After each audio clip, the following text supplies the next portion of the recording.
আসসালামু আলাইকুম। চলে আসলাম আপনাদের মাঝে আরো একটা নতুন রেসিপি নিয়ে। আজকে ছুটির দিন। ছোট ছেলে বলল, মা হালিম রান্না করো। তো কয়েকদিন ধরেই আমি রেডিমেড হালিম কিনে রেখেছি, রান্না করি নাই। তাই আজকে ছুটির দিন দেখা আমি কইতে আজকে রান্না করে দিই। তাহলে আমার ভিডিওটা আপনারা দেখতে থাকুন। চলে আসলাম রান্নাঘরে, বসায় দিলাম একটা কড়াই, তারপর দিয়ে দিলাম তেল, কিছু পেঁয়াজ বেরেস্তা করে নিলাম। বেরেস্তা করে উঠিয়ে এখন আমি এটার ভিতরে আরো কিছু পেঁয়াজ দিয়ে দিলাম। দিয়ে পেঁয়াজটা একটু ভাজা ভাজা করে দিয়ে দিলাম এখানে পেঁয়াজ বাটা, আদা রসুন বাটা, আর দিয়ে দিলাম এখানে কয়টা 3-4টা তেজপাতা, ছোট ছোট তো তাই 3-4টা দিলাম। দিলাম 3টা সাদা এলাচ। আজকে আমি এখানে সব আনাম মশলা দিব, কোনোটাই বাটাটা দিব না। দিয়ে দিছি 2টা দারচিনি, 3-4টা সাদা এলাচ, একটা কালো এলাচ, আর দিয়ে দিলাম হলুদ, মরিচ আর ধইনার গুঁড়া। এগুলা দিয়ে আবার একটু ভালো করে কষায় নেব। উল্টে পাল্টে কষায় নিয়ে ভালো করে নাড়তে থাকবেন, আর মশলাটা একটু ভালো করে কষাতে হবে। উল্টে পাল্টে নাড়াচাড়া দিয়ে এখন আমি এই যে উঠাই নিলাম। এখন এই দেখেন আমার এটা প্রায় কষাইনা হয়ে গেছে। এখন আমি এটার ভিতরে গোশটা ছেড়ে দিব। আর এখানে আমি চাপার গোশ নিছি, কিছু রগও আছে, তো রগটা আমি পরে দিব। দিয়ে দিলাম একটু গোলমরিচ গুঁড়ো করা, কালো গোলমরিচ দিলাম। আর এখন এই গোশটা আমি ভালো করে কষায় নিব। এখন আমি উল্টে পাল্টে একটু কষায় নিলাম। আর আমি এখানে আনছি আমার গাছের ধইনা পাতা ছিল, কেন আমি এই যে গোশটা কষায় একটু পানি দিয়ে দিলাম।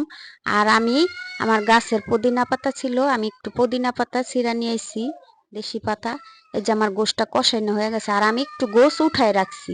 এখানে আমি আর ওই যে রগ দিব, একটা নলি আছে আলাদা, আমি এগুলো আবার আলাদা সিদ্ধ করে রেখেছিলাম। এখন এই যে সব দিয়ে দিলাম, এই যে রগ, এই রগ হালিমে আবার রগ না হইলে ভালো লাগে না, তাই রগটা আমি আলাদা কিনে আনছিলাম। এখন আমি এই যে এখানে হালিমের মশলাটা সব ছেড়ে দিলাম। হালিমের মশলাটা সব এটার ভিতর দিয়ে এখন একটু উল্টে পাল্টে নাড়াচাড়া দিয়ে নিব। এই যে আবার একটু পানি দিয়ে দিলাম।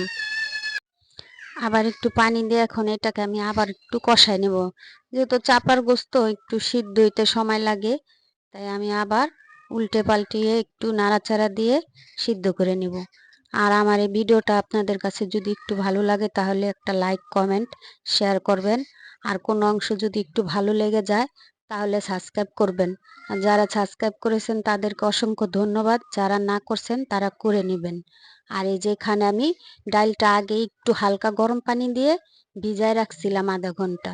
এখন আমি এই ডালটাও এটার ভিতরে ছেড়ে দিলাম। ছেড়ে এখন উল্টে পাল্টিয়ে ডালটাও ভালো করে কষায় নিব। ভালো করে কষায়া এখন দিয়ে দিলাম পানি। পানি দিয়ে আবার একটু নাড়াচাড়া বেশি করে দিলাম, যে পরিমাণ মতো একটা হালিমে যেটুকু হয় এটুকুই। এই যে কালো গোলমরিচটা আমি উঠায় ফেলাইলাম। এখন এই যে উল্টে পাল্টে একটু নাড়াচাড়া দিয়ে নিলাম। আর এখানে আমি একটু পেঁয়াজ দিয়ে বাগার দিব আলাদা করে। দিয়ে দিলাম কয়টা শুকনা মরিচ, আর দিয়ে দিব পেঁয়াজ।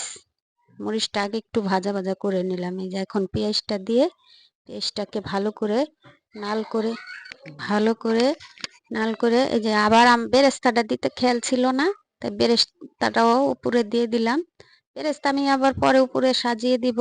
আর এই যে ফোড়নটা দিয়ে এখন আমি বাগারটা দিয়ে নিলাম।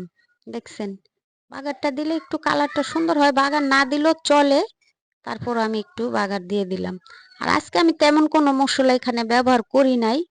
আর এই যে দিয়ে দিলাম কয়টা কাঁচামরিচ উপর দিয়ে, দেখতে কি সুন্দর লাগবে। এমনি মরিচ দিছি, একটু ঝাল ঝাল হয়েছে। এখন আমি উপরে কয়টা কাঁচামরিচ দিয়ে দিলাম। এই যে আমার হালিমটা হয়ে গেছে গা। এই যে দেখেন এখন আমার এটার কালারটা দেখেন। এখন আমি এটাকে পরিবেশন করে ফেলবো। এই যে দেখেন আমি একটা মাটির হাঁড়িতে বেড়ে একদম ঘরোয়া পদ্ধতিতে সাজিয়ে নিব। এখন দিয়ে দিলাম আদা, পেঁয়াজ বেরেস্তা, আর একটু শসা, আর দিয়ে দিলাম ধইনা পাতা। আর সৌন্দর্যের জন্য 2টা পেঁয়াজ আমি একটু রিং রিং করে কেটে নিয়েছিলাম। এই যে দেখেন আমার এটা হয়ে গেছে। আমার ভিডিওটা আজকের মতো এখানেই শেষ।